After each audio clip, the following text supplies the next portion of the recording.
Assalamu alaikum. Merci, Président.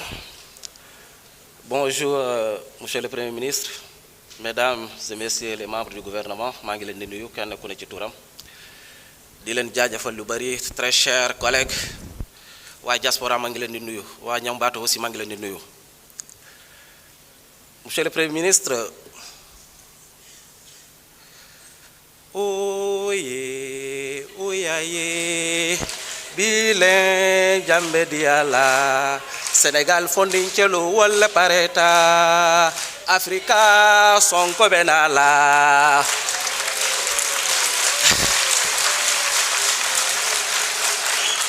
C'est juste pour vous dire, soyez rassurés, soyez tranquilles. You will never walk alone. Épaule contre épaule, cette mission, on va la conduire jusqu'au bout. Au nom de l'Afrique, au nom du Sénégal, mais c'est une question de dignité humaine. Vous avez évoqué la dignité humaine dans vos propos, sans bi ngay wax ci li nga xam ne ñooy jël ay kayti jàmbur di ko def ci place publique. C'est fort.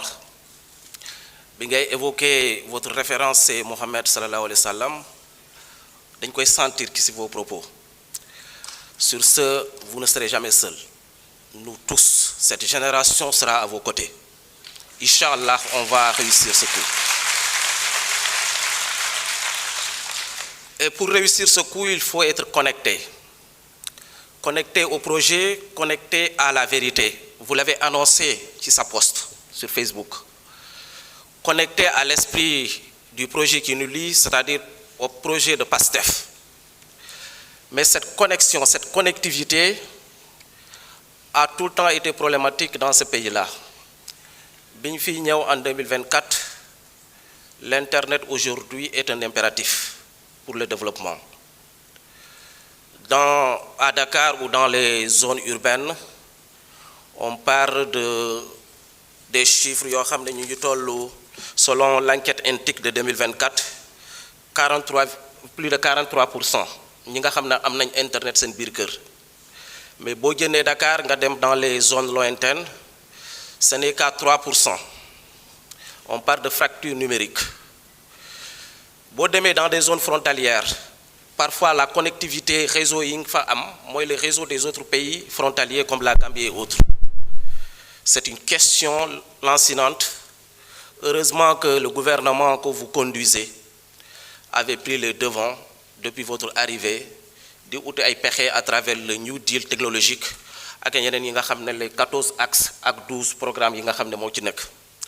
Ci loolu récemment le 4 février ñu annoncé lu am solo l'arrivée de Starlink.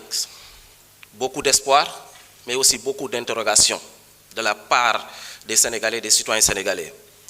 Ma leen di laajte, Monsieur le Premier ministre, avec l'avènement de Starlink, peut-on garantir qu'il n'y a plus de zones grises ou zones blanches au Sénégal? Quelles sont les conditions contractuelles avec qui le lie à l'État du Sénégal, quitte de la régularisation du coût des équipements et de la souveraineté des données, mais aussi surtout la cherté ndax internet dafa cher ci dëkk bi yan jéego yan mécanisme yan formule ngeen di teg sur place pour que l'accès universel bi nga xam ne moom la ñuy viser ñu mun ko réussir mais aussi à moindre coût.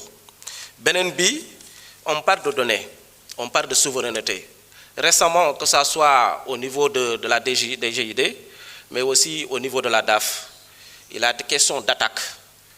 Yan mécanisme wala yan précaution le gouvernement bi jël pour protéger nos données afin que souveraineté bi nga xam ne moom la ñuy woote ñu mun ko am ci ay conditions idoines. Je terminerai pour vous transmettre les salutations de la diaspora. Cette diaspora est à vos côtés, elle va continuer à être à vos côtés. Waa Espagne nag nee nañ il faut ma ñëw wax la ko transmettre ko. Je l'avais dit au ministre de la Justice, ministre Affaires étrangères ak Intérieur. Gouvernement espagnol day joxe kayit mu am loo xam ne état Sénégal moo ko war a joxe casier judiciaire surtout au niveau de l'annexe pour rendez-vous yi dafa jafe lool ñu garantir talons yi pour que passeport ñu mun ko am li nga xam ne carte d'identité aussi ñu résoudre ko au niveau de la DAF. di la jaajëfal di leen souhaiter plein succès dans vos missions. Merci, honorable. Anta Babacar Ngom, vous avez la parole. Alioune Dieye se prépare.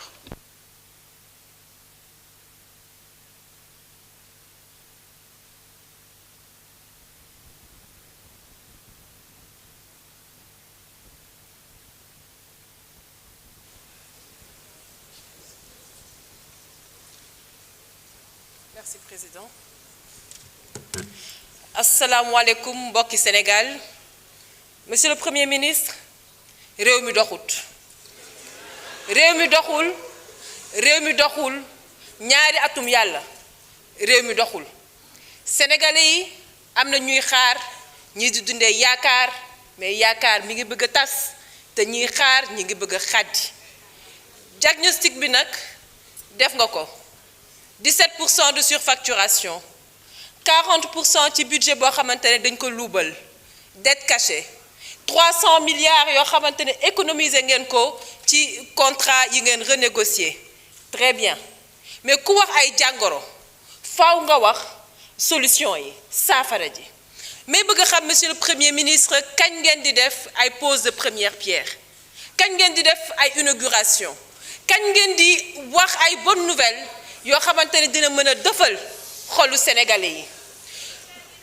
bind mi li ñu war a wax nag yépp wax ngeen ko, bind ngeen ko te depuis jamonoy solution projet vision Sénégal 2050 plan de redressement wax ngeen lépp, bind ngeen lépp, mais bu ñuy jëw ci jëf ji